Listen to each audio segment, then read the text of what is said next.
적그리스도의 시대가 열리고 있다. 순교를 각오하라 라는 제목으로 여러분과 함께 은혜 나누고자 합니다. 이번 주에 저는 사실 뉴스를 보다가 계속 깜짝 놀랐었어요. 왜냐하면 이제 국가 중대사가 앞에 있는데 생각하지 못한 수많은 일들이 이 일주일간 있었습니다.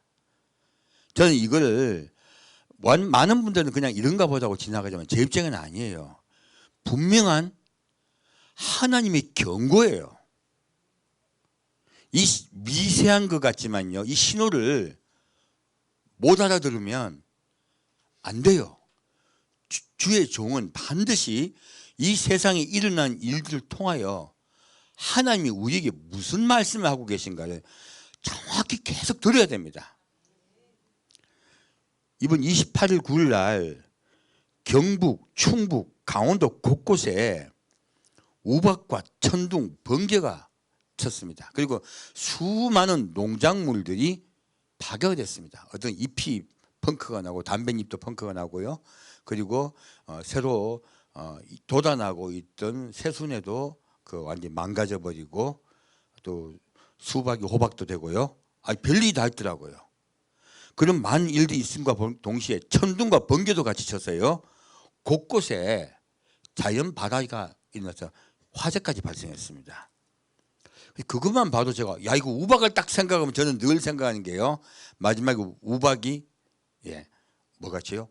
큰 바위같이 떨어진다는 말씀이 나오잖아요. 이게 더 겁이 덜컥 나는 거예요. 그런데 서울 지하철 5호선에 방화가 났습니다. 어떤 사람이 방화를 해서 21명이 부상을 입으셨어요. 이거 또 화재 이야기가 나오는 거예요. 그리고 을지로 세운상가 파주 가구 제작 건물, 영천 폐기물 처리업체, 이런 곳에서 갑자기 화재가 다 발생했습니다. 더구나 을지로 세운상가는 서울 시내잖아요. 한복판이잖아요. 하나는 그냥 방화, 하나는 그냥 화재. 서울에서 두 곳에서 깜짝 놀랄 화재가 발생했는데 다행히 사상자가 없어서 다행이에요. 하지만 지금 현재 부상을 입으시고 치료받는 분들이 많이 계십니다. 여기까지도 제가 너무 놀랐는데 일본 규슈의 사쿠라지마 화산이 일주일 동안 70여 채나 크게 폭발했습니다. 실제 폭발이 더 많이 됐는데요, 70여 채 폭발은 아주 그냥 대폭발을 얘기하는 거예요. 심지어 3,500m까지 치솟았다 합니다. 이거 지금 이게 크게 터질 가능성은 없다고 얘기는 해요. 하지만 왜 하필 이 일주일 동안 이렇게 터지냐는 거죠. 그리고 그러다가도 제가 놀랐는데 바로 어제 어디죠? 홋카이도에 6.1도 지진이 일어났습니다. 일본 북쪽입니다. 그래서 또 일본에서 현재 7월 대지진설이 파랗게 퍼져 있습니다. 그래서 7월 달에 일본에 여행을 잡으셨던 분들은 많이 취소를 하고 계신데요. 또 현재 후지산은 자꾸 화산 폭발 조짐이 있어서 후지산이 자꾸 높아지고 있는 거 아시잖아요. 최근 들어서 그 이야기가 계속 나오고 있습니다. 후지산에 대폭발이 있으면 일본의 또 경제가 많이 무너질 거라는 말이 있습니다. 근데 그거보다는 더 무서운 거는 일본의 대지진이 현재 곧 있을 거라는 이야기가 있습니다. 그 대지진에 또 이제 쓰나미가 발생하면 일본 경제의 약 한 20%가 영향을 받는다고 해요.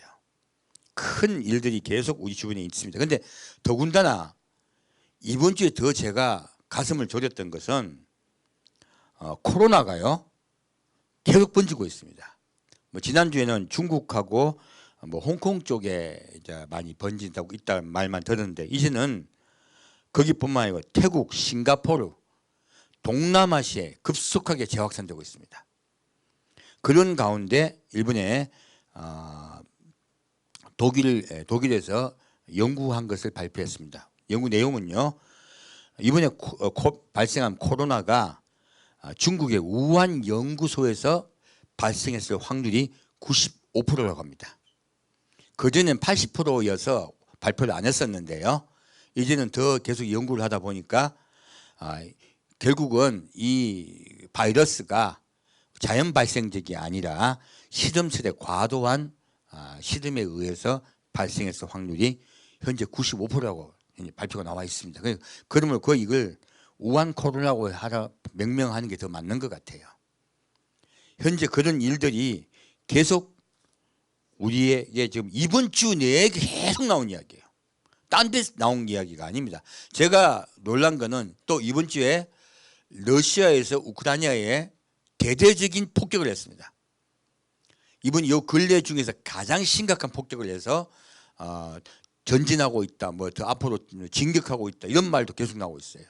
전쟁은 약해지지 않았습니다. 더 격화되고 있습니다. 가자 지구에서도 계속 지금 이스라엘이 가자 지구에서 공격하고 있는 그런 이야기가 계속 나오고 있습니다. 전쟁 이야기입니다. 전쟁, 전염병, 그리고 화산과 지진 이런 것들은 마지막 때 이 땅에 임할 하나님의 심판과 그리고 환란에 관한 것들이거든요. 이런 일들이 딱 이번 일주일 동안 일어나고 있습니다. 이거는 다른 분들은 생각을 안 하세요. 근데 제 입장에서는 하나님의 분명한 경고다. 그리고 우리 크리스찬들이 깨어나기를 원하신다. 이제 마지막 때가 되었으니 너희는 정신을 차리고 예비하라, 대비하라고 분명하게 말씀하시고 계신 걸 깨달았습니다. 이제 대선 이틀밖에 안 남았습니다. 하나님이 우리에게 분명히 경고하고요, 이 국가와 민족을 위해서 기도하라고 말씀하고 계십니다. 우리 정신 바짝 차립시다. 심지어 이번에 미중에서는 현재 무역전쟁을 하고 있습니다. 그 무역전쟁의 여파는 한국에도 그대로 지금 오고 있습니다. 다행히 반도체 수출이 늘어서 그렇지 벌써 자동차 수출은 줄었습니다. 그래서 5월 달에 한국 수출이 전년 대비 1.3% 감소했습니다. 지금 앞으로도 좋아질 기미보다는 자칫 잘못하다가는 한국 경제가 붕괴될 위험이 훨씬 높습니다. 지금 누군가 지혜롭게 이 난국을 타개할 수 있는 사람이 대통령이 당선돼야 됩니다. 우리는 모릅니다. 하지만 주님께 맡깁시다. 그리고 주님께서 인도하실 것을 믿고 나아갑시다. 함께 마지막 순간까지 국가와 민족을 위해서 그리고 이 국가의 지도자를 위해서 기도해 주시길 부탁드립니다. 그래서 제가 이번 주 메시지는 그러한 부분에 대해서 전해야 되겠다는 것을 분명히 깨달았습니다. 메시지 보겠습니다. 계시록 20장입니다.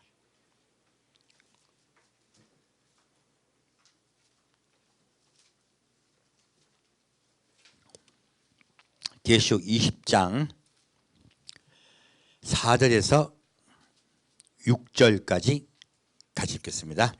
계시록 20장 4절에서 6절까지 같이 읽겠습니다. 또 내가 보좌들을 보니 거기 앉은 자들이 있어 심판하는 권세를 받았더라. 또 내가 보니 예수의 증거와 하나님의 말씀을 인하여 목배임을 받은 자의 영혼들과 또 짐승과 그의 우상에게 경배하지도 아니하고 이마와 손에 그의 표를 받지도 아니한 자들이 살아서 그리스도로 더불어 1000년 동안 왕노릇하니 그 나머지 죽은 자들은 그 1000년이 차기까지 살지 못하더라. 이는 첫째 부활이라. 이 첫째 부활에 참여하는 자들은 복이 있고 거룩하도다. 둘째 사망이 그들을 다스리는 권세가 없고 도리어 그들이 하나님과 그리스도의 제사장이 되어 1000년 동안 그리스도로 더불어 왕노릇하리라. 아멘. 오늘 메시지 내용은요, 여기에 지금 예수의 증거와 하나님의 말씀을 인하여 목배임 받은 자의 영혼들과 또 짐승과 그의 우상에게 경배하지도 아니하고 이마와 손에 그의 표를 받지도 아니한 자들이 살아서 그리스도 더불어 천년 동안 왕노릇하니. 이 말씀에 본체를 두겠습니다. 무엇입니까? 자, 우리가 지금 생각할 때는요, 666 표를 받지 않으면 목배임 당하여 순교한다고 자꾸 우리가 강조를 받았어요. 근데 성경을 더 깊이 보면 이 666 표는 매매의 표예요.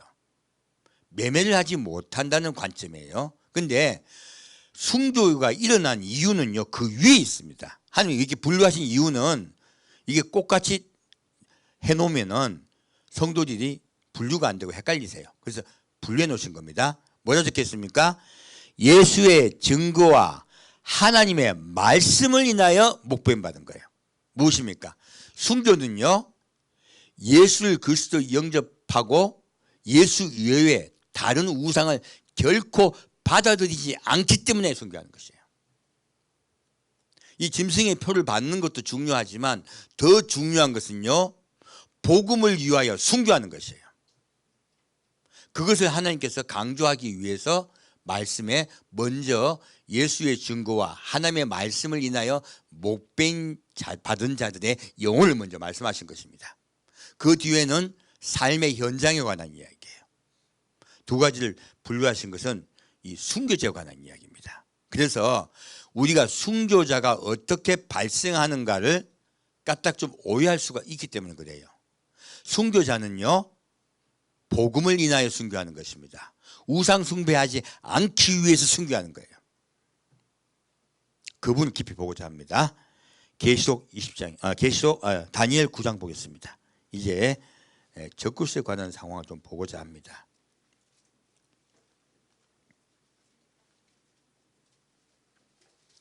이번 주 있었던 많은 현상들을 제가 보고 깜짝깜짝 놀고 깨달은 것은 적그리스도 시대가 열리고 있다는 것이에요. 그리고 온 세상에 환란이 임박했다는 것을 주님께서 우리에게 분명히 알리고 있습니다. 그리고 한국 땅은 깨어있으라, 너희는 살아나라 라고 우리에게 명령하고 계십니다. 다니엘 9장 1절부터 3절까지 같이 읽겠습니다.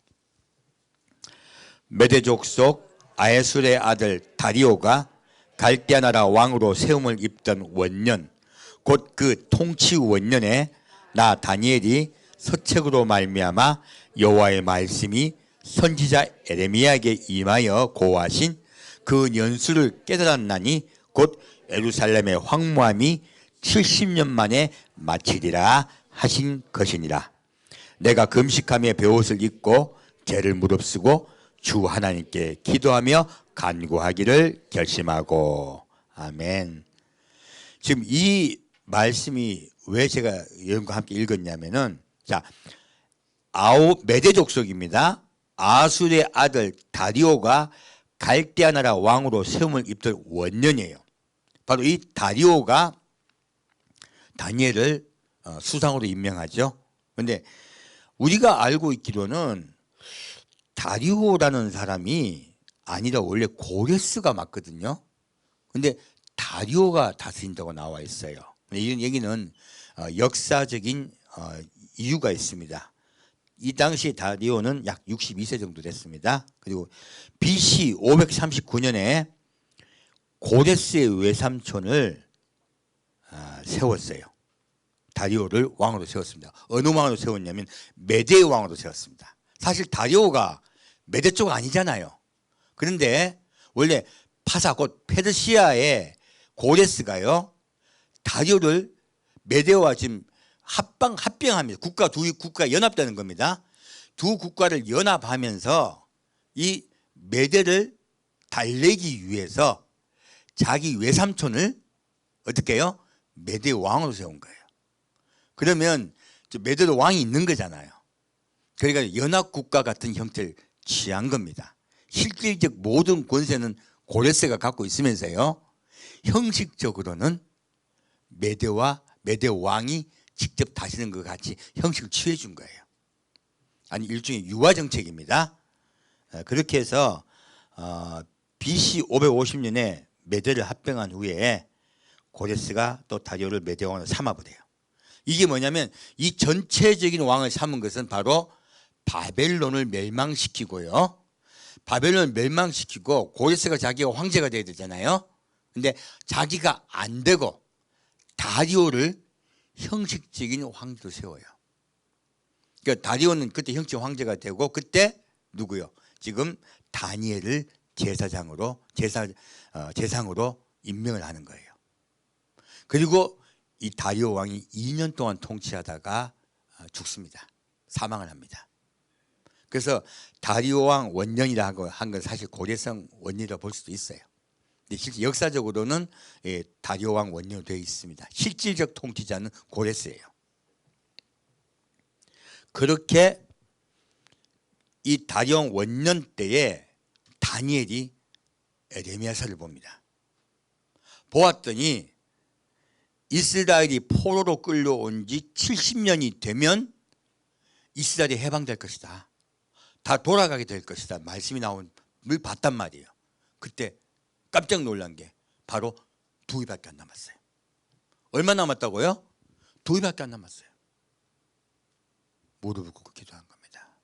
하나님, 약속하신 70년이 됐습니다. 약속을 이루어 주옵소서. 이 나라를 해방시켜 주옵소서. 돌아가게 하여 주옵소서. 다시 예루살렘 성전을 세울 수 있게 하여 주옵소서. 우리가 신앙의 자를 찾게 하여 주옵소서. 이때부터 기도 들어갔습니다. 그리고 다리오 왕이 그 이듬해 이제 다니엘을 사자굴에 던졌던 사건도 이때 다 일어납니다. 그리고 재위 2년 만에 그가 사망하고 고레스가 집권합니다. 고레스가 집권한 그 해에 역시 고레스도요, 누구를요? 다니엘을 제상으로 임명합니다. 수석 제사장이죠. 제사장 임명했을 때, 그러면 다니엘이 제사장 되자마자 뭐 했겠습니까? 아까 에레미야서를 봤죠? 그리고 곧 이스라엘이 어떻게 된다? 해방된다. 돌아간다. 이스라엘 귀환을 갖다 보았단 말이에요. 다리오 가만히 있겠습니까? 지금 다리오는 끝났지만 다니엘 가만히 있겠습니까? 다니엘은 고레스를 분명히 찾아가세요. 말씀으로 그를 설득했을 줄 믿습니다. 그렇기 때문에 고레스 원년에 이스라엘 백성은 돌아가라고 칙령이 내린 거예요. 놀랍게도 다니엘은 그 칙령을 내리고 직후에 사망합니다. 고레스 원년에 제상을 지내다가 딱 1년만 하고 다니엘은 하나님께 돌아갑니다. 자, 그러면 그 사건들을 볼까요? 이사야 44장입니다. 놀랍게도 고레스가요, 이스라엘로 귀환 명령을 냈던 데는요, 하나님께서 특별한 자, 누굴 딱 뽑혀 옆에 있겠습니까? 다니엘을 그 옆에 있겠습니다. 다니엘이 무엇을 했겠습니까? 다니엘은 하나님의 말씀을 그에게 보여줬습니다. 볼까요? 이사야 44장입니다.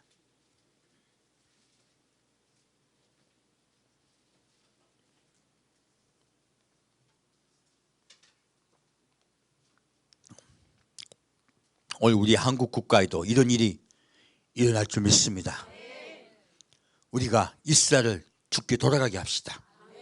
그리고 주님의 나라가 속히 이 땅에 임할 수 있게 그 길을 평탄케 합시다. 이사야 44장 26절에서 28절 같이 보겠습니다. 이사야 44장 26절에서 28절입니다. 내 종의 말을 응하게 하며 내 사자의 모략을 성취하게 하며 예루살렘에 대하여는 이르기를 거기 사람이 살리라 하며 유다 성읍들에 대하여는 이르기를 중건될 것이라. 내가 그 황폐한 곳들을 복구시키리라 하며 기품에 대하여는 이르기를 마르라. 내가 내 강물들을 마르게 하리라 하며 고레스에 대하여는 이르기를 그는 나의 목자라.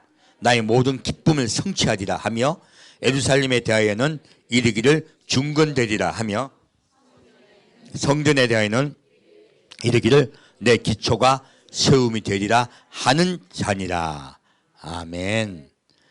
놀랍게도 하나님이요, 이스라엘이 귀환하여 예루살렘은 중건될 것이요 성전이 다시 설 것이라고 말씀하시면서요 무엇이 나와 있습니까? 고레스에 대한 딱 놀랍게도 고레스 이름이 나와요. 지금 이 이사야서는요 고레스가 지금 태어나지도 않은 200년 전에 쓴 책입니다. 근데 갑자기 고레스 이름이 나오는 거예요.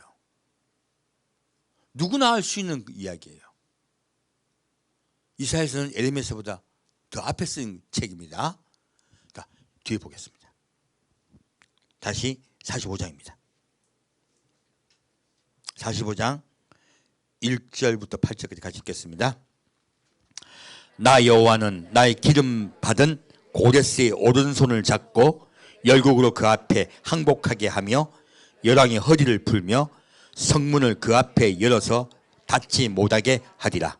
내가 고레스에게 이르기를 내가 내 앞서가서 험한 곳을 평탄케 하며 논문을 쳐서 부수며 세빗장을 꺾고 내게 흑암 중에 보화와 은밀한 곳에 숨은 재물을 주어서 너를 지명하여 부른 자가 나 여호와 이스라엘의 하나님인 줄 알게 하리라.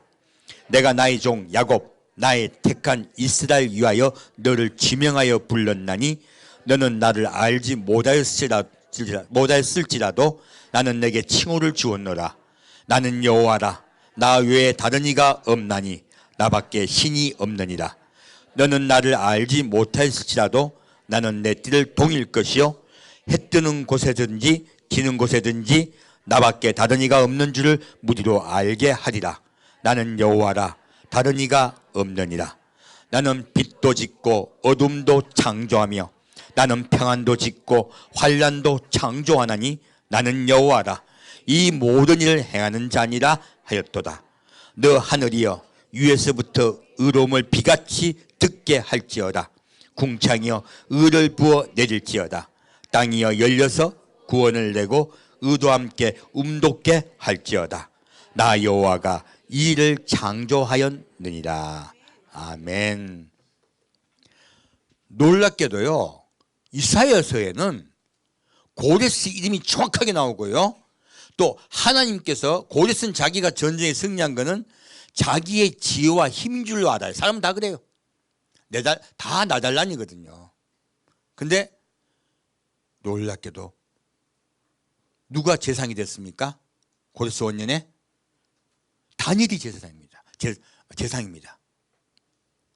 다니엘이 이 말씀을 고레스에게 분명히 보여줬다 봐요. 자기 이름이 나오는데요.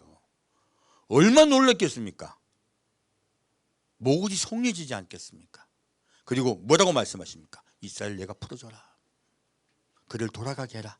내가 너를 축복하여 너는 나를 모르지만 내가 너를 축복하여 너로 온 땅에 왕이 되게 했다.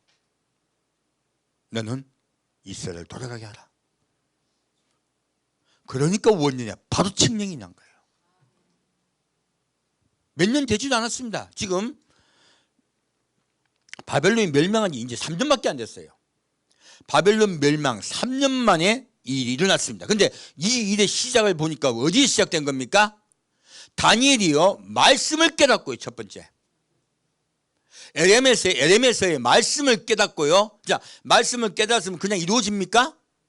반드시 무릎 꿇고 기도해야 됩니다. 다니엘이 무릎 꿇고 하나님 앞에 간구하고 기도해요. 그리고 곧 하나님은 약속하신 그 딱 70년 될 때 이스라엘 해방해서 고국 돌아가게 합니다.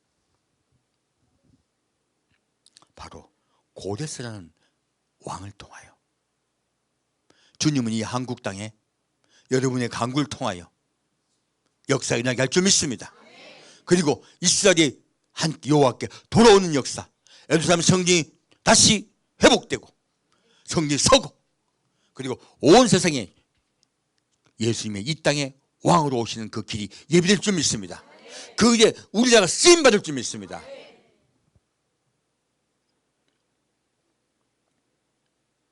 지금 놀랍게도 이 일은요 아무도 부인할 수가 없어요. 내가 너를 지명하였고 내가 온 세상을 창조하였다고 고레스에게 하나님께서 명령하세요. 말씀하세요. 그래서 기적과 같이 우린 고레스가 좋은 사람이라고 생각했잖아요. 그게 아니에요. 이 말씀을 통하여 고레스는 하나님을 경외하게 됩니다. 그리고 그 전에 있던 다리오 왕의 역사도 압니다. 사자굴에 들어가서 바로 그 직전에 어떤 일이 있었습니까?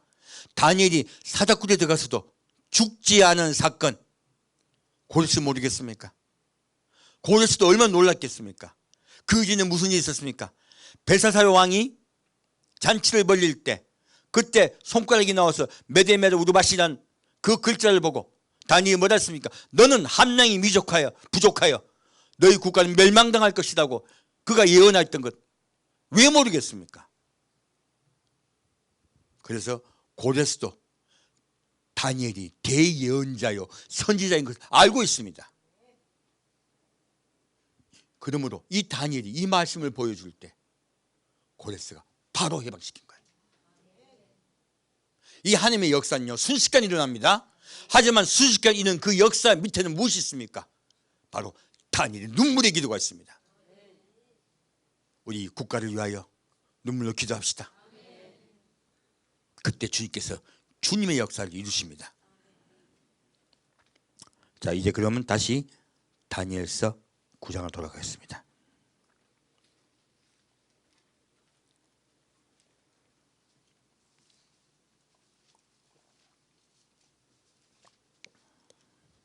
다니엘서 9장 20절부터 23절까지 같이 읽겠습니다. 다니엘서 9장 20절부터 23절까지입니다.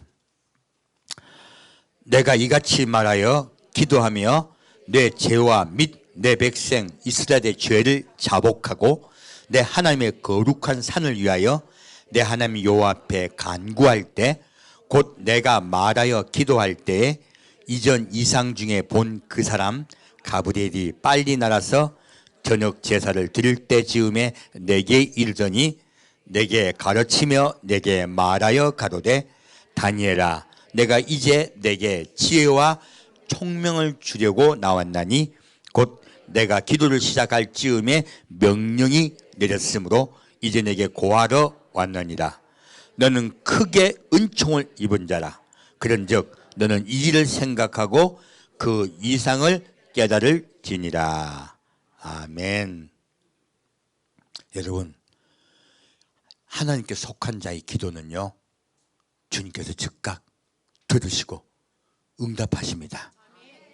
여러분의 기도 즉각 들으시고 응답해 줄 줄 믿습니다. 이제 다시 24절부터 27절까지 같이 읽겠습니다. 내 백성과 내 거룩한 성을 위하여 70일에도 기한을 정하였나니 허물이 마치며 죄가 끝나며 죄악이 영속되며 영원한 의가 드러나며 이상과 예언이 응하며 또 지극히 거룩한 자가 기름 부음을 받으리라. 그러므로 너는 깨달아 알지니라. 예루살렘을 중건하라는 영이 날 때부터 기름 부음을 받은 자 곧 왕이 일어나기까지 7일에와 62일에가 지날 것이요 그때 곤란한 동안에 성이 중건되어 거리와 해자가 이룰 것이며 62일의 후에 기름 부음을 받은 자가 끊어져 없어질 것이며 장차 한 왕의 백성이 와서 그 성읍과 성소를 회파하려니와 그의 종말은 홍수의 엄몰됨 같을 것이며 또 끝까지 전쟁이 있으리니 황폐할 것이 작정되었느니라. 그가 장차 많은 사람으로 더불어 한 이래 동안의 언약을 굳게 정하겠고 그가 그 이래의 절반에 제사와 예물을 금지할 것이며 또 잠포하여 미운 물건이 날개를 의지하여 설 것이며 또 이미 정한 종말까지 진노가 황폐케 하는 자에게 쏟아지리라 하였느니라. 아멘. 놀랍게도 예수님이 십자가에 못 박히시기 전에 기름 부음을 받아 왕이 되실 것이며 그리고 그 예수님의 그 71회 지금 이거 예언이죠. 그리고 예루살렘 성전이 재건된 이후에 69일회가 지난 후 예수님이 오셔서 이 땅의 왕이 되시고 그리고 그가 갑자기 사라질 것입니다. 나와 있습니다. 예수님께서 십자가에 못 박혀 돌아가시고 부활 승천할 것이며 그리고 시간이 흐르는 후에요. 무엇입니까? 장차 많은 시간이 흘러 한 왕의 백성이 와서 그 성읍과 성소를 회파하려니와 적그리스도가요. 적그리스도와 그 군대가 예루살렘 이스라엘을 점령할 것이다. 점령하고 성읍과 성소를 회파할 것이나 종말은 홍수같이 엄몰될 것이다. 그런데 여기에요. 강조된 말씀이 있어요. 무엇입니까? 또 끝까지 전쟁이 있으리니. 그러면 전쟁이 하나다. 계속 있다. 이제요. 지금 이스라엘 가자지구 전쟁부터 시작입니다. 사실은. 이때로부터 아마겟돈이라고 성경은 분명히 말하고 있습니다. 지금 아마겟돈 전쟁이라고 명명하신 것은 큰 틀이에요. 전쟁이 하나만 있다. 계속 있다. 계속됩니다. 그래서 우리 성경에 나오는 에스겔에서 나오는 전쟁, 어느 전쟁, 이 전쟁들이요. 이 속에 다 들어가 있습니다. 이러한 전쟁이 이스라엘에 있는 전쟁은 에스겔에서 있는 전쟁이고요. 그리고 전 세계에 있는 세계대전은 요한계시록에 말씀이 나와 있습니다. 이 두 개 전쟁은 별개의 전쟁이지만 또한 시기는 거의 겹쳐요. 이렇게 전쟁은 각자 일어나고 있습니다. 일어날 것입니다.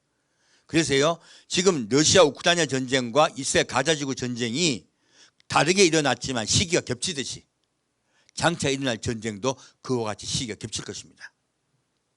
그리고 지금 지금 적그리스도가 언약을 맺는 이야기가 나와요. 누군가 이스라엘과 평화조약을 맺습니다. 이거 무슨 뜻입니까? 전쟁이 있다는 뜻이잖아요. 전쟁이 없으면 우리가 왜 휴전을 맺습니까? 지금도 휴전선이잖아요. 마찬가지입니다. 전쟁이 있었기 때문에 평화조약이 필요해요. 그리고 그 평화조약을 체결하는 자가 누구다? 적그리스도다. 그런데 이 우리가 평화를 맺을 때 우리 7년 동안만 평화를 맺자라고 우리 맺는 일이 있습니까? 근이 어디 있습니까? 당분간 휴전하다 이때 맺잖아요. 어느까지는 몰라요.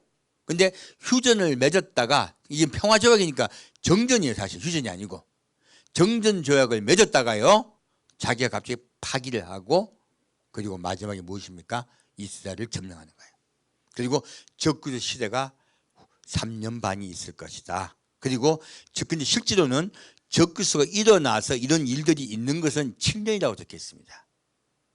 그래서 이걸 가지고 오해를 해가지고요 7년 대환란이라 얘기하시는 거예요. 제가 계시록을 봤더니 그런 두 증인의 시대와 또 적그리스도 시대가 또 겹치기 때문에요 그렇게만 다 들어가지 않는다. 11의 환란 곧 10년의 환란이라고 말씀드린 겁니다. 조성기가 있고 그리고 이제 완전히 그러한 적그리스도가 완전히 뭐라고 하죠? 점령하기 전에 일이 있고요. 마지막에 적그리스도가 전 세계 점령해서 다스린 시대가 있습니다. 그게 분류할 수가 있습니다. 그래서 지금 성경은 그 부분에서 다니엘서를 통해서 말씀하고 있습니다. 그럼 그걸 확인해 볼까요? 계시록 11장입니다.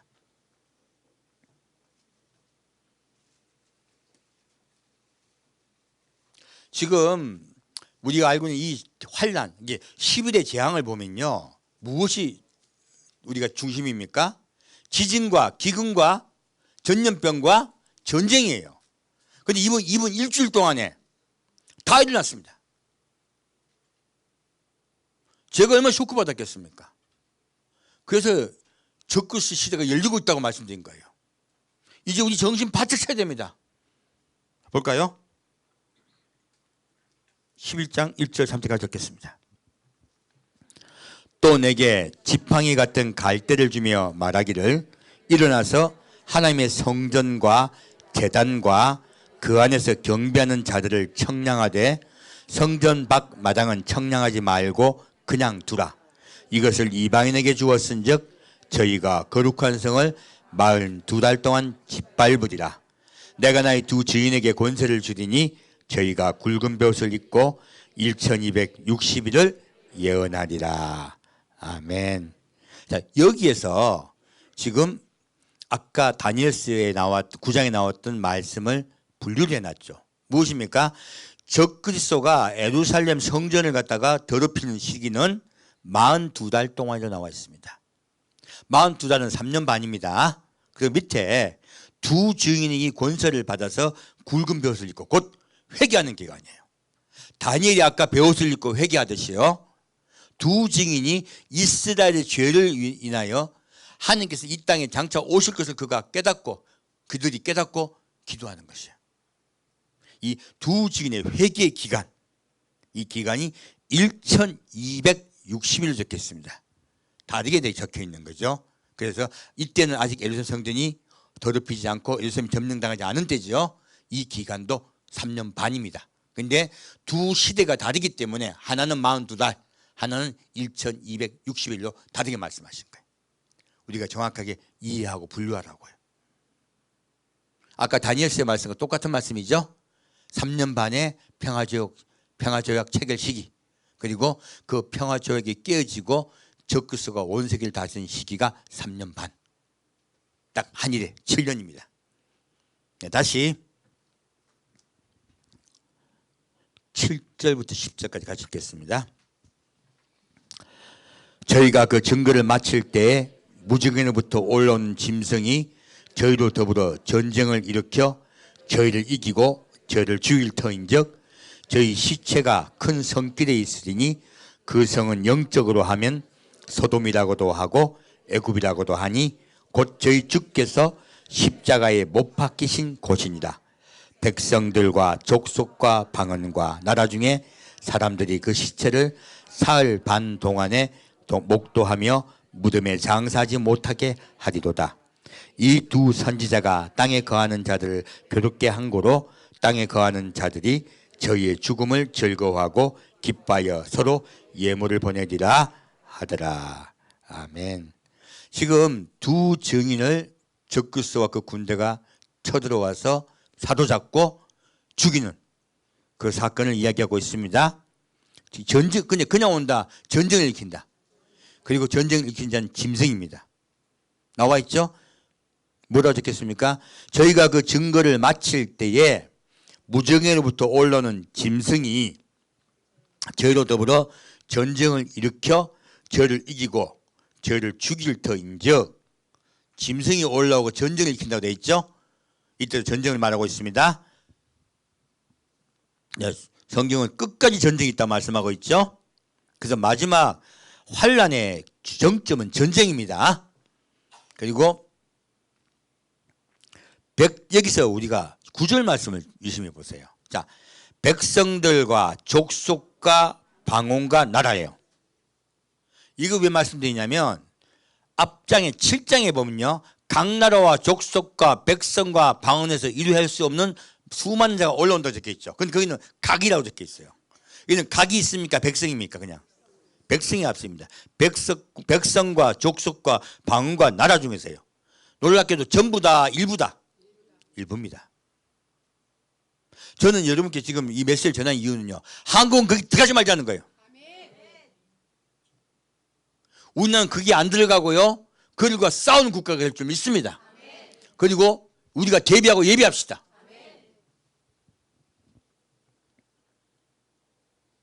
그리고 이들은 서로 예물을 보면 기뻐하지만요, 하나님께서 그렇게 들어가요. 자, 다시 보겠습니다. 말씀을 보다 보면요, 아주 세밀한 부분이에요. 우리에게 딱 주시는 세밀한 글자들이 있습니다. 이걸 보면 전 다른 말씀입니다. 다시 11절부터 14절 같이 읽겠습니다. 3일 반 후에 하나님께로부터 생기가 저희 속에 들어가매 저희가 발로 일어서니 구경하는 자들이 크게 두려워하더라. 하늘로부터 큰 음성이 있어 이리로 올라오라 함을 저희가 듣고 구름을 타고 하늘로 올라가니 저희 원수들도 구경하더라. 그 시에 큰 지진이 나서 성 10분의 1이 무너지고 지진에 죽은 사람이 7천이라. 그 남은 자들이 두려워하여 영광을 하늘의 하나님께 돌리더라. 둘째 화는 지나갔으나 보라, 셋째 화가 속히 이르는도다. 아멘. 자, 이제 두 증인이요 3일 반 동안 시체가 되어 장사도 안 지내줘요. 근데 이들이 하나님께서 막 음성이 들립니다. 올라오라. 그들이 살아났어요. 구름을 타고 올라갑니다. 왜 이거 보이셨을까요? 두 증인이 이스라엘에서 예수를 증거합니다. 장차 올 이스라엘의 환란과 전쟁과 그리고 예수님의 지상재림에 대해서 그 이스라엘 회개와 예수님의 지상재림에 대해서 분명히 이들이 증거하고 있어요. 믿는다 안 믿는다? 안 믿습니다. 이스라엘은 목이 고든 자들이에요. 지금 우리가 이스라엘 돕고 있습니다. 최선을 다해 돕고 있습니다. 그의 길을 예비하기, 예수님 땅에 오시게 하기 위해서. 하지만 이스라엘은 두 증인이 이렇게 수많은 이적 기사를 일으키고 그들이 베옷을 입고 회개할 때도 안 믿습니다. 그러나 마지막 그들의 부활 성천을 보고서 이때야 회복됩니다. 이때 다 돌아옵니다. 이제 예수께 완전히 돌아온 시기예요. 그래서 하나님이 이 역사를 일으키세요. 그리고 뭐라 합니까? 그 나무 7천이나 사망하고요. 성의 3분의 1이 무너지고요. 얼마나 큰 기적입니까? 그 남은 자들이 두려워요. 영광을 하나님께 돌리더라. 무엇입니까? 이제 두 증인의 증거를 믿는 거예요. 이제 돌아오기 시작합니다. 하지만 돌아왔지만 어디에 점령당했습니까? 적그리스도에게 점령당했습니다.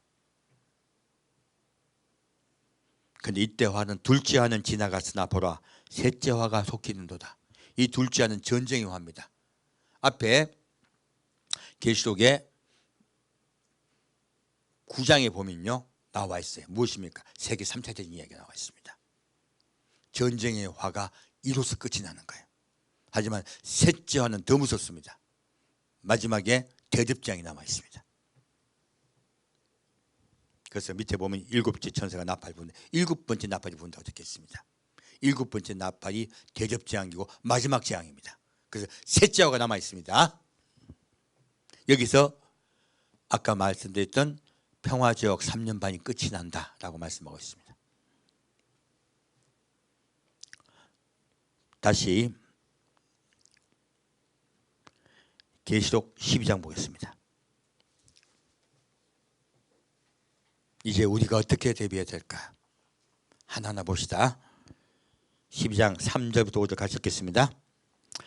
하늘에 또 다른 이적이 보이니 보라 한 큰 붉은 용이 있어 머리가 7이요 뿔이 10이라.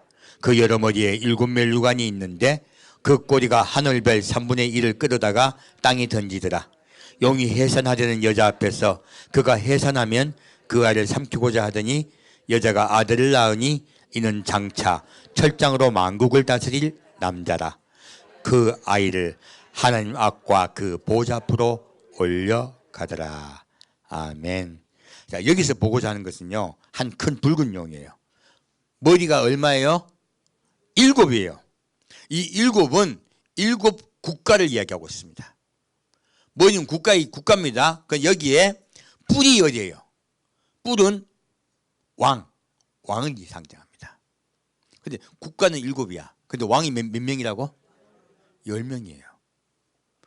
안 맞잖아요. 근데 아까 지금 여러분 아까 보았던 고데스 얘기했습니다. 메대 왕을 따로 세워놨죠.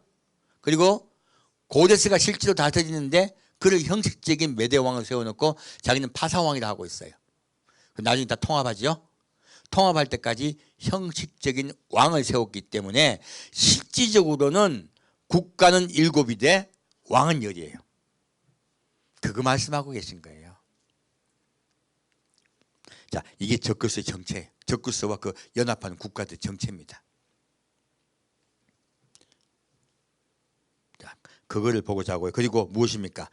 그의 핍박을 이 세상이 임하려고 할 때 하나님께서 먼저 핍박을 피하게 한 자도 있어요. 무엇입니까? 누굽니까? 바로 장차 철저으로 만국을 다스릴 남자를 하늘로 올려가게 합니다. 우리 그때 올려갑시다. 성경은요 환난 전에 반드시 피난처가 있다 말씀하시고 그리고 환난 전에 휴거가 있다 말씀하고 있습니다. 이 말씀은 두 가지죠. 하나는 무엇입니까? 하나는 환난 전에 휴거가 있고 하나는 환난 전 피난처를 얘기하고 있습니다. 볼까요? 이 피난처만 자꾸 설명하다 보니까 그 뭐라 그러죠? 잘못 설명하고 있는 거죠. 6절 보면 뭐라 적혔습니까? 그 여자가 광야로 도망하며 거기서 1260일 동안 저를 양육하기 위하여 하나님의 예비하신 곳이 있더라. 아멘. 자, 무엇입니까? 6절 왜 말씀하셨을까요? 며칠 동안 예비하신다? 양육하신다? 1260일. 누구하고 똑같습니까? 두 증인. 두 증인의 시기도 뭐라고 적혔습니까? 1260일. 두 증인이 증거하는 그 날짜와 우리 이방인들이 광야에서 양육받는 기간과 똑같은 기간입니다. 시기가 같다고 말씀하고 계세요. 그래서 각자 다른 것 같지만 일치합니다. 다시 14절부터 17절 같이 읽겠습니다. 그 여자가 큰 독수리의 두 날개를 14절입니다. 그 여자가 큰 독수리의 두 날개를 받아 광야 자기 곳으로 날아가 거기서 그 뱀의 낯을 피하여 한 때와 두 때와 반 때를 양육받으며 여자의 뒤에서 뱀이 그 입으로 물을 강같이 토하여 여자를 물에 떠내려 가게 하려 하되 땅이 여자를 도와 그 입을 벌려 용의 입에서 토한 강물을 삼키니 용이 여자에게 분노하여 돌아가서 그 여자의 남은 자손 곧 하나님의 계명을 지키며 예수의 증거를 가진 자들로 더불어 싸우려고 바다 모래 위에 섰더라. 아멘. 놀랍게도요, 무엇이 적혔습니까? 이 여자가 광야로 도망한 때가 한때, 두때, 반때 적혔습니다. 그리고 용이 물을 갖다 등 뒤에서 확 강같이 토해요. 무엇입니까? 기습 공격이에요. 그냥 전쟁을 일으킨다. 기습 공격이다. 기습 공격이에요. 그 기습 공격을 하나님이 어떻게 하게 하신다? 예, 여자가 속한 국가가 승리하게 하세요. 땅을 벌려가지고 기습 공격이 실패하고요, 여자가 속한 국가가 전쟁에 승리합니다. 근데 그 승리 직후에요, 갑자기 여자가 사라져버려요. 교회가 사라져버립니다. 그리고 분노와 용이 여자에게 분노하여 돌아가서 그 여자의 남은 자손 곧 하나님의 계명을 지키며 예수의 증거를 가진 자들로 더불어 싸우려고 바다 모래 위에 서요. 놀랍게도요, 여러분, 이 나라가 적그서 싸워 승리한 나라가 되도록 우리 주님께 간구하고 기도합시다. 지금 이렇게 3년 반의 양육기간, 광야의 양육기간, 피난처에서의 양육기간 동안에 적그서 싸우는 나라가 있고 그 나라를 내가 보호할 것이다 말씀하세요. 그리고 그런 일들을 통하여 더 뛰어날 것입니다. 이 일을 통하여 예수께 온전히 속한 자들은 올려가지만요, 이제 예수께 속하고 있는 자들이 있어요. 그들의 이름이 바로 여자의 남은 자손이에요. 하나님의 계명을 지키며 예수의 증거를 가진 자들이에요. 지금 두 증인이 부활 승천할 때도 이스라엘 백성이 깨어났죠. 이 적그리스도와 대항하던 이 국가에도요, 그들과 이제 우리 그리스도인들이 올라가고요, 그리고 이제 예수를 믿지만 제대로 못 믿은 자들이 다시 각성하여 하나님께 온전히 돌아오는 날이 그날이 될 것입니다. 분명히 전 세계와 이스라엘 다 하나님이 증거를 보여주세요. 무엇입니까? 휴거가 있음을 보여주세요. 휴거가 있음을 보여주시고 그들을 깨우치세요. 그들이 예수께 돌아오게 해요. 예수 위하여 생명을 거두러 목숨을 내어놓을 수 있도록 함께 그들을 각성시킵니다. 하나님은 그냥 놔주신다. 사랑하여 반드시 미리 알려주신다. 미리 알려주세요. 오늘 제가 이번 일주일 동안 있었던 일을 왜 말씀드립니까? 미리 알려주세요. 사랑하여 준비하라고요. 우리 준비하고 예비합시다. 예, 다시 계시록 13장 보겠습니다.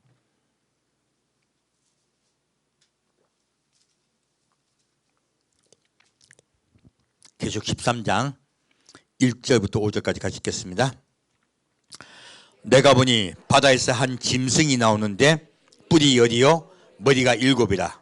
그 뿔에는 10 면류관이 있고 그 머리들에는 참남된 이름들이 있더라. 내가 본 짐승은 표범과 비슷하고 그 발은 곰의 발 같고 그 입은 사자의 입 같은데 용이 자기의 능력과 보좌와 큰 권세를 그에게 주었더라.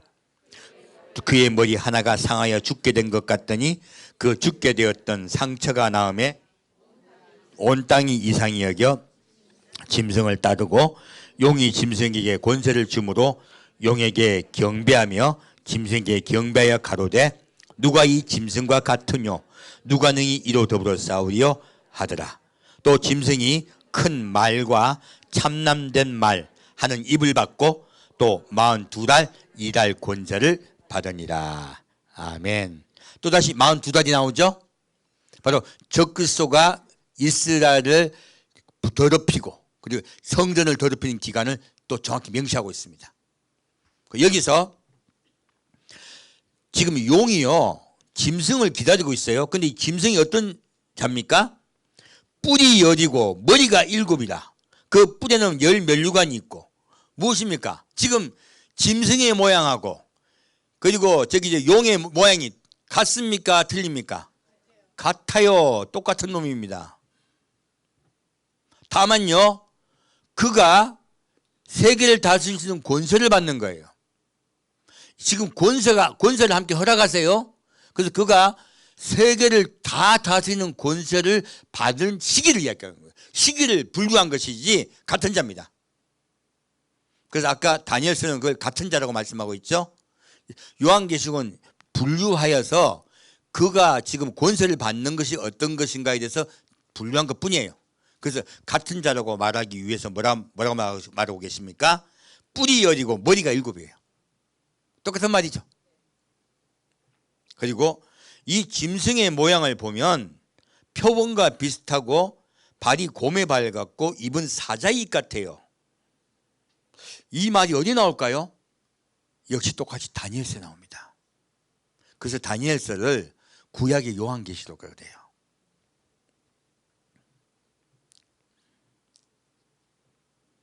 그리고 지금 머리 하나 상하에 죽게 됐다고 이날 말 나오죠. 이 이야기도요 다니엘서에도 정확히 설명이 되어 있습니다. 한번 볼까요? 다니엘서 7장입니다.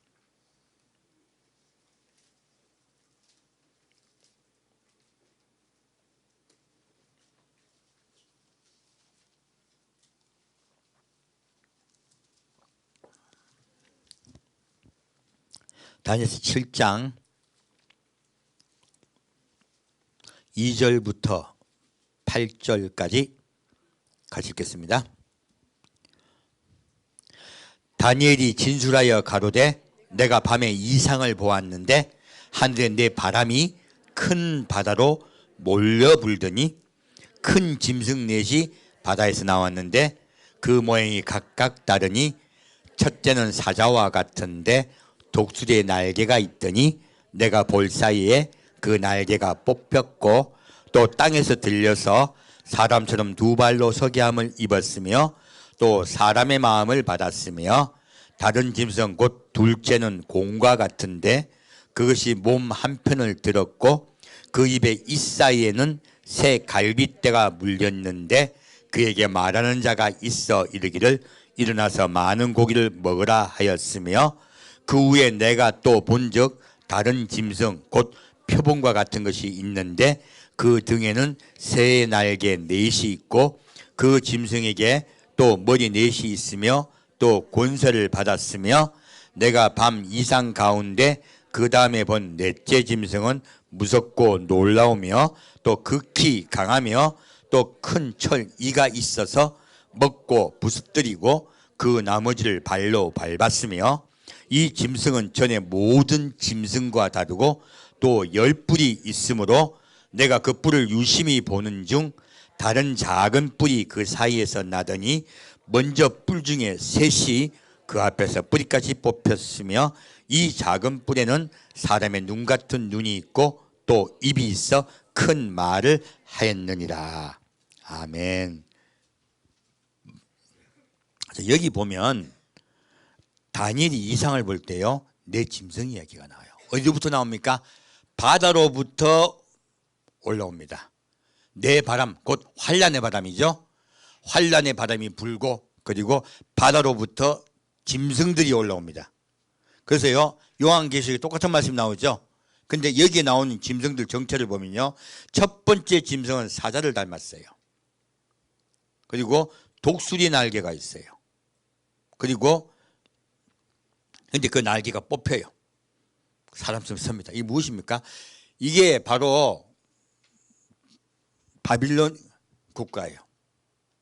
바빌로니아가 어떻게 됩니까? 바빌론도요, 단일 국가가 아닙니다. 다른 국가 두 국가의 연합이에요. 그렇게 일어섭니다. 그런데 그들의 신은 마르둑이에요. 마르둑은 사람입니다. 그들이 누구를 섬기게 합니까? 마르둑인 사람을 섬기게 합니다. 그 얘기를 하고 있습니다. 왜 얘기를 하고 계시냐? 마지막 때요, 적그리스 국가가 그런 바빌론 국가를 계승하는 국가가 될 겁니다. 우상을 세우고 우상에 경배하게 하는 그런 일이 마지막 때 또 일어나요. 다시요, 둘째 짐승은 공과 같습니다. 그래서 이 공 국가는 바로 페르시아 국가예요. 그래서 그가 많은 고기를 먹을 것이다. 수많은 국가를 점령할 것이다. 바벨론보다 훨씬 큽니다. 페르시아가요. 세 번째요. 세 번째는 표본과 같아요. 왜냐하면 신속하게 점령한다는 뜻입니다.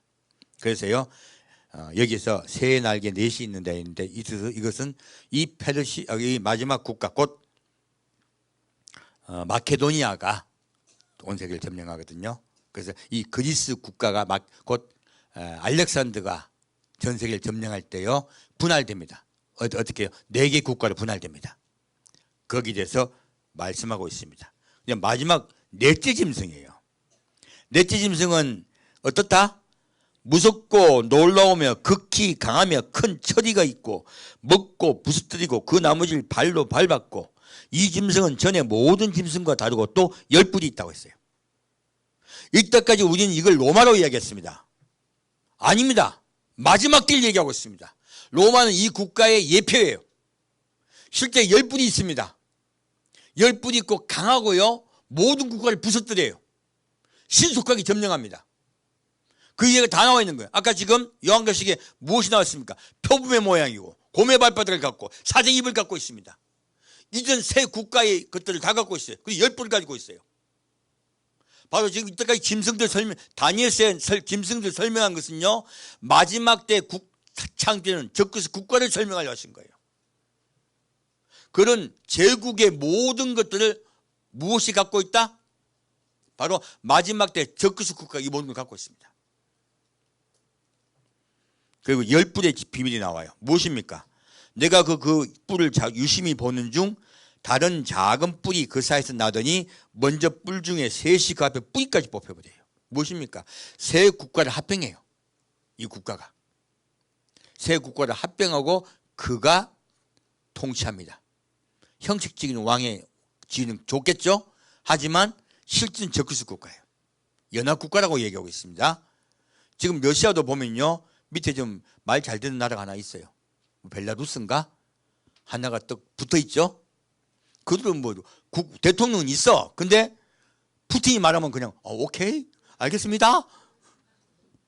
그렇게 따르고 있습니다. 그렇게 해요. 푸틴에게 점령당하고, 푸틴이라고 말 안 했습니다. 적그리스에게 점령당하고, 그리고 자기의 왕권까지 완전히 그에게 넘겨주는 형식적인 왕일 뿐이지 아무것도 아닌 자들이 일어날 거란 거예요. 아까 그래서 제가 메대와 파사에서 말씀드렸습니다. 그런 일이 일어날 것이라고 탁 말씀하고 있습니다. 다시 계시록 13장으로 돌아가겠습니다. 놀랍게도 다니엘서의 말씀은 로마 이야기다. 마지막 때 우리 이야기다. 마지막 때 적그리스 얘기입니다. 바로 우리 이야기입니다. 계시록 13장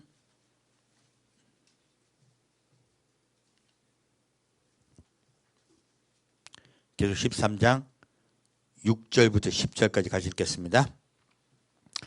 짐승이 입을 벌려 하나님을 향하여 회방하되 그의 이름과 그의 장막 곧 하늘에 거하는 자들을 회방하더라.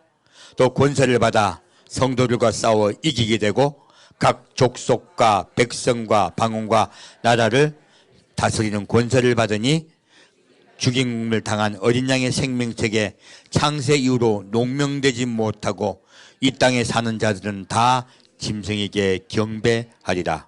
누군지 귀가 있거든 들을지어다.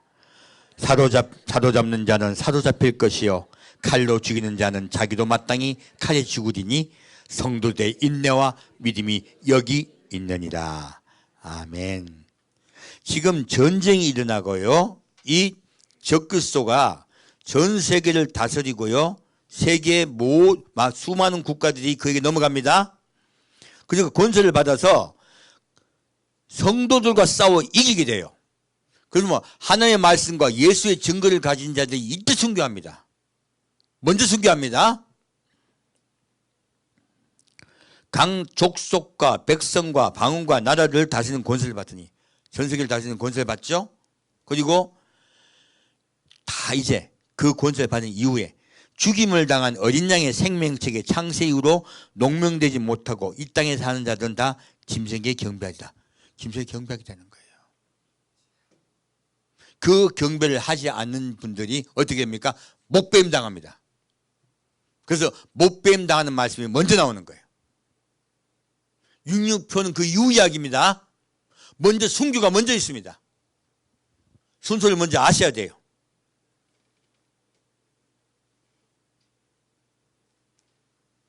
그거 알면 좀 덜 헷갈려요. 우리 지금 그 얘기는 좀 다음에 드리겠습니다. 먼저 전쟁이 나고 그 다음에 무엇이 있다? 순교가 먼저 있다요.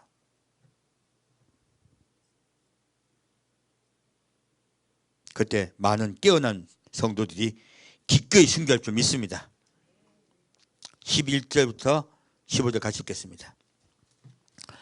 내가 보매 또 다른 짐승이 땅에 올라오니 새끼 양같이 두 뿔이 있고 용처럼 말하더라.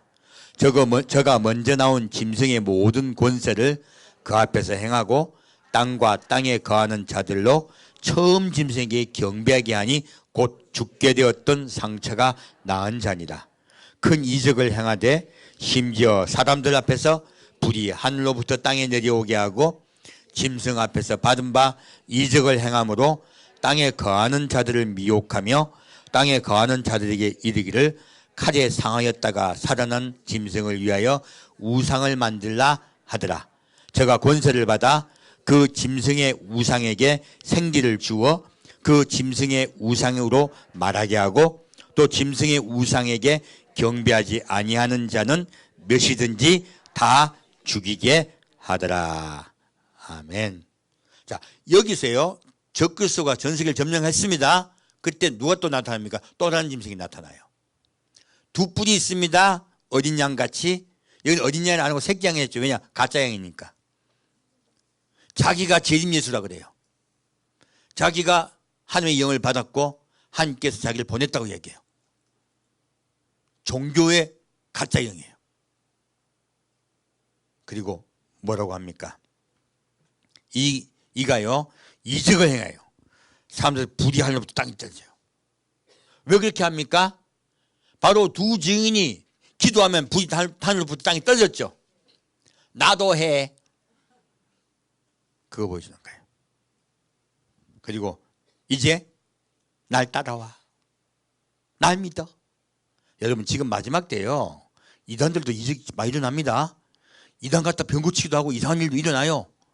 그게 미혹되는 거예요. 지금은 이적을 따라갈 때가 아닙니다. 지금 무엇을 따라가라? 말씀을 따라가야 됩니다. 지금 말씀의 시대예요. 그리고 그 우상을 만들어요. 무엇입니까? 자, 저가 권세를 받아 그 짐승의 우상에게 무엇을 주어요? 생기를 줘요. 짐승의 우상이고 말하게 해요. 우상이 딱 서서 이 우상은 사람의 우상입니다. 누구? 적그리스도 형상이에요. 아까 마루두기 바벨론에 섰듯이 이 적그리스도가 딱 서 있는 거예요. 서가지고 말까지 해. 얼마나 무섭겠습니까? 여러분 영화에 보던 그 장면이죠. 큰 우상에 서가 뭐 영화 볼 때 기억나죠?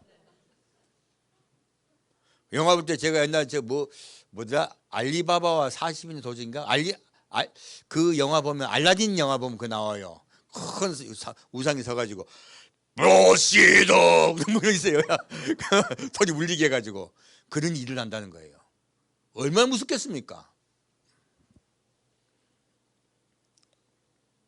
그렇게 일어날 때요, 이제 그렇게 우상에게 경배하지 않는 자를 어떻게 한다? 중기시킨다, 죽인다요. 구체적으로 말씀하고 있죠. 그러므로 먼저 적그리스도를 사람이 땅에 섰을 때요, 경배하지 않기 때문에 순교당합니다. 순교가 먼저 있습니다. 그러면 우리 교회는 안 그랬습니까? 한국교회는? 한국교회는요, 이미 그런 일을 했습니다.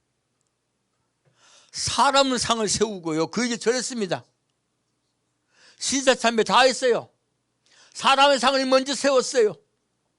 그가 교회에 섰고요, 예배 드리기 전에 다 먼저 신사참배부터 하고 사람에게 경배하고 하나님께 경배했어요.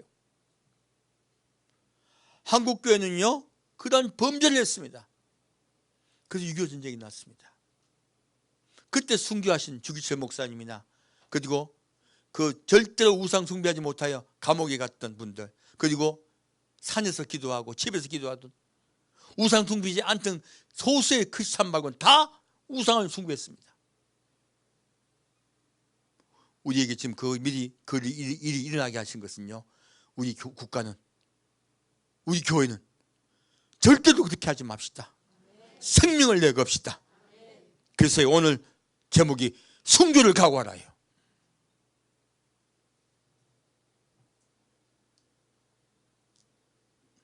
우상을 숭배하면 살아있는 사람도 우상입니다. 그를 숭배하면 망합니다. 우리는 한번 쏘가서 전력이 있습니다. 16절부터 18절까지 같이 읽겠습니다. 저가 모든 자 곧 작은 자나 큰 자나 부자나 빈궁한 자나 자유한 자나 종들로 그 오른손이나 이마에 표를 받게 하고 누구든지 이 표를 가진 자 외에는 매매를 못하게 하니 이 표는 곧 짐승의 이름이나 그 이름의 수라. 지혜가 여기 있으니 총명이 있는 자는 그 짐승의 수를 세어보라. 그 수는 사람의 수니 666이니라. 아멘. 이렇게 매매표를 가는 거예요. 이제 매매 못하면 죽으니까 살 수가 없죠. 이제 먼저 순교한 분들이 계시고요, 이 짐승의 표를 통해서 또 무엇합니까? 완전히 적그리스도에게 굴복하게 하려고 합니다. 시스템 문제 때문에 아마 덜 분류된 것 같아요. 그래서 사다 남아있는 그리스도인들이 있습니다. 이들마저도 색출하려고 이 짓을 해요. 그 먼저 아셔야 됩니다. 적그리스도의 나라가 들어서면요, 순교부터 먼저 있습니다. 그 다음에 짐승의 표를 받게 해요. 그때 기꺼이 순교해야 됩니다. 14장 9절부터 23절까지 오늘 메시지 마치겠습니다. 14장 9절부터 13절 같이 읽겠습니다. 또 다른 천사 곧 셋째가 그 뒤를 따라 큰 음성으로 가로되 만일 누구든지 짐승과 그의 우상에게 경배하고 이마에나 손에 표를 받으면 그도 하나님의 진노의 포도주를 마시리니 그 진노의 잔에 섞인 것이 없이 부은 포도주라. 거룩한 천사들 앞과 어린 양 앞에서 불과 유황으로 고난을 받으리니 그 고난의 연기가 세세토록 올라가리로다.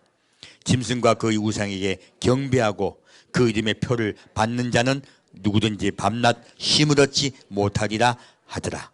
성도들의 인내가 여기 있나니 저희는 하나님의 계명과 예수 믿음을 지키는 자니라. 또 내가 들으니 하늘에서 음성이 나서 가로되 기록하라. 지금 이후로 주 안에서 죽는 자들은 복이 있도다 하시매 성령이 가라사대 그러하다. 저희 수고를 그치고 쉬리니 이는 저희의 행한 일이 따름이라 하시더라. 아멘. 먼저요, 그리스도인들 순교시킵니다. 다 겁먹었겠죠. 겁을 먹게 하고요, 뭐밖에 합니까? 표밖에 합니다. 그때 겁먹고 표 받으면 어떻게 된다? 지옥행이다. 표 절대 받지 말고 순교하라. 순교는 한 차례 있다, 두 차례 있다. 두 차례 있습니다. 우리 하나님의 계명과 예수의 믿음을 지키다가 순교합시다. 이 나라에 전파하여 다시는 신설삼변 나라가 되지 않게 우리 그리스도를 깨웁시다. 그때 순교하는 국가, 저항하는 국가, 적그리스도의 치하에 들어갈지라도 저항하여 다시 회복하는 국가가 될 줄 믿습니다. 이 땅에 이 말씀을 끝까지 전합시다.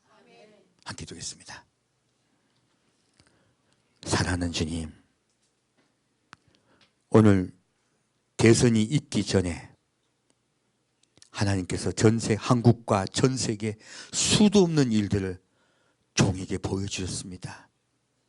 그리고 적그리스도 시대가 곧 오고 있으니 너희는 순교의 각오로 하나님의 말씀을 꼭 온전히 붙잡으라고 말씀해 주시니 감사합니다.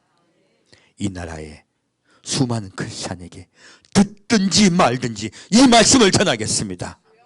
주님, 그들이 예비하여 올라오지 못하는 분들이 계실지라도 두 증인이 끝까지 증언하다가 하늘로 올라갈 때 이스라엘 백성이 깨어나듯이 또한 두 번째 휴거를 통하여 이 나라가 깨어나 수많은 이 한국 백성들이 예수께 온전히 돌아온 사건이 일어나게 역사하여 주옵소서.